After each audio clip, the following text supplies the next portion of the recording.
Legislation already exists that requires people to do a reasonable job search and to accept a suitable job. But the legislation as it stands really doesn't have any teeth, and so we've got to toughen it up so people know what's expected of them. Well, there's Diane Finley, the minister, talking about big changes on the way to the employment insurance program. She was on the program earlier, making the case for why exactly these changes are needed. She says there'll be tougher rules. She says the program is currently designed, serves as a disincentive for people to work. Now, opposition parties are warning changes could force workers to do jobs that are beneath their qualifications. They're saying things like teachers might end up driving taxi cabs. So, Father Jim Flaherty is saying there's no such thing as a bad job. Will reforms to employment insurance, in the end, fill labor shortage gaps or punish Canadians who've lost their jobs? Joining me now, Kelly Leitch, the Parliamentary Secretary to the Minister of Human Resources, Chris Charlton, the NDP Human Resources critic, and Roger Cuzner, the Liberal Human Resources critic. Good to have all of you.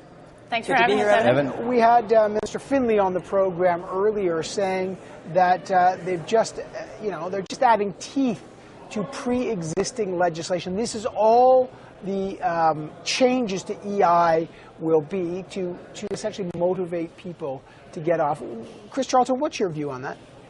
Well, first of all, we know what the real agenda is. Conservatives have been upfront about it.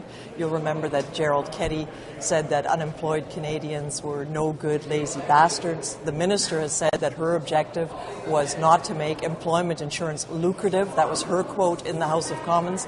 Clearly, this has nothing to do with improving the employment insurance system, a system, by the way, which workers pay for, workers and employers. This is all about punitive measures to hurt those and further victimize those that have lost their jobs through no fault of their own. She says, and she's been very clear, I asked her how she will define suitable employment. In the bill, this is the key. The crux of this is defining suitable employment. In other words, if you're on EI, could you turn down a job, okay? She says, and when I asked her specifically about it, suitable employment will be a job within their area, okay? Now, Jim Flaherty, the finance minister, said there's no such thing as a bad job. So here's what he said yesterday. I was brought up in a certain way. There is no bad job. The only bad job is not having a job. And so I drove a taxi. I refereed hockey. You do what you have to do to make a living. Kelly Leitch, so what is it? When will we know what suitable employment is and whether someone who's got what they can actually turn down? Well, look, Evan, what we're looking at here is unprecedented skill shortages across the country. And as the minister mentioned today in the House, we're looking to make sure that individuals that have a specific qualifications are able to find employment in their local area. That's why in the budget there's $21 million set aside over 2 years to connect unemployed Canadians with jobs that they have the qualifications for, so that we can grow the economy. So let's be very clear. We have, and we're going to see, an unprecedented skill shortage. Both Chris and Roger were with me in Atlantic Canada a couple of weeks ago. We all know that this is what we're looking to see in the future. We just want to make sure that Canadians have an opportunity to have a job so they can contribute to the economy and improve their own family quality of life. But my question about being very clear is, when will we know clearly the definition of what suitable employment is? This clearly is the nub of the issue. So can the government tell people they can't turn down a job? When will you define suitable employment? Well, the minister has been clear. She's going to come forward in the next few weeks, hopefully in the next, I hope over the course of the next few weeks, if not in the next couple of months, to make sure that we are clear on what defines that. But let's be clear, this is about making sure that people have an opportunity to be employed in their local area. And that's why, as I said, in the budget there's funding set aside to make sure that Canadians can connect with a job in their local area. We do have many unemployed Canadians. We want to make sure that they have an opportunity to have a job and to have gainful employment in the area that they are qualified in their local area, so they can contribute to the Canadian economy. Roger Cuzner, Diane Finley says they're bringing in 150,000 temporary workers to fill jobs that Canadians won't take. That's why they're making the changes. What do you think? I'm very concerned about this, Evan. Obviously, and I'll take the Atlantic Canada example. 54% of the economy in Atlantic Canada is driven by seasonal industries, by fishery, forestry, the tourism sector, agriculture. Those are the sectors that grow wealth within the Atlantic region. I'm concerned that, just when we don't have the information around the areas, is it the area of expertise, is it the geographical area? There are areas in northern Ontario that don't have pizza delivery. They don't have, how do you expect them to seize public transit or daycare in order to accommodate that opportunity, the ability to go out and take jobs that are offered maybe outside their community? I don't think the Conservatives, I don't think the government has an understanding about rural Canada. Well, and I think Roger, we're seeing that as this. Riding. And if we talk about, just trust us, everything's going to work out okay. How did that go for us with the F-35s? We ended up in the mess that we're in now. So I think Canadians are concerned because there's just this total lack of information going forward. Well, Roger, look, I'm from a rural riding just like you. My riding is Simcoe Grey. And, I have employers come to me every week and say, I actually need individuals to come and work on my site. I need individuals to come and work in my apple orchard.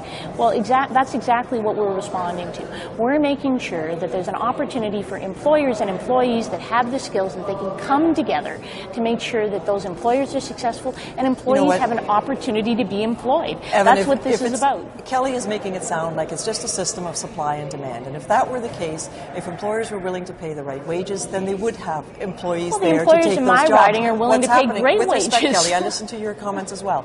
With respect, what's happening here is that we're actually driving down wages. You're seeing it on two fronts.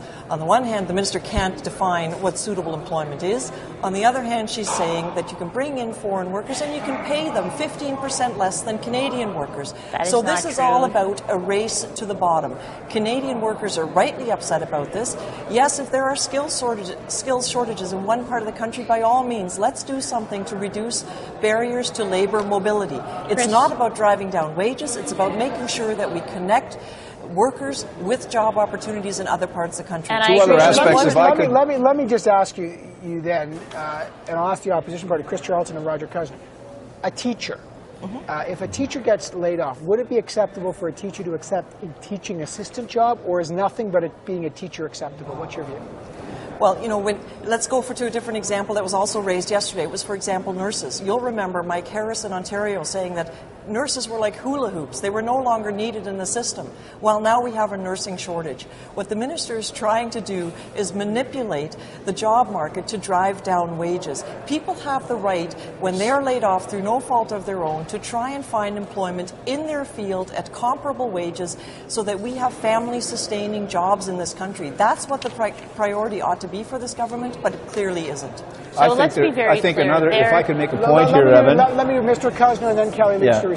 Sure. I think there's sort of potential for, and you don't want to over-dramatize this, but I think there's potential for abuse on two different areas. I think that if employers in some instances, if they see that they have it over the workers that they have to come and work for them, otherwise they're going to lose their EI, then I think that employer can bring, there's the possibility that employer may bring a certain attitude toward supervising that group of employees.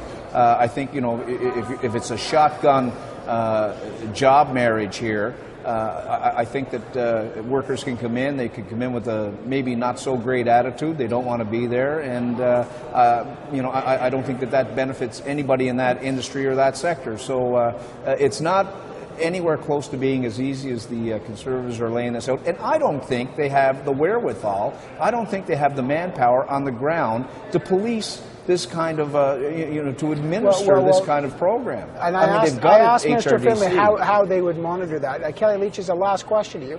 I mean, look, the NDP and the Liberals have both pointed out that workers pay into this. Why should the government be the one to tell workers what's a suitable job? Well, both workers and employers pay into this, and employers are starved for individuals to work with them. So what we're trying to encourage, as I said, is to make sure in local labor markets, qualified individuals have an opportunity to have a job. And that's why there's money in the budget to make sure that there's a connection. But I want to clarify something that Chris said before. We're not driving down wages. Every Canadian and an individual who's a temporary foreign worker will be receiving the same wage. That's the intent. And it's Bob Rae, when he was Premier in Ontario, that did devastating things, raising taxes that drove individuals and companies out of the province of Ontario. So let's be clear. This is about making sure employers and employees have an opportunity to build the economy. But are you suggesting that EI is a disincentive to work? I think employment insurance... Exactly what you're saying. It's exactly Chris, what they're saying. Look, let's be very clear. I think that it's important that individuals are protected and they have an opportunity to go and get a job when it's available to them. We want to make sure that those people that have the skills in a local area can find meaningful employment, and we're encouraging them to do that. And we're also providing the funds in order to connect employers and employees so that the employers in places like my riding in Simcoe Grey have an opportunity to build their business and hire even more people. All right, I got to leave it there. Kelly Leach, Chris Charlton, and Roger Cuzner. Part of what I'm taking away here is Kelly Leach saying in a couple of weeks we may get some details on the actual definition of what this all means. A very important debate. All three of you, I appreciate your time today. Thanks. Thanks.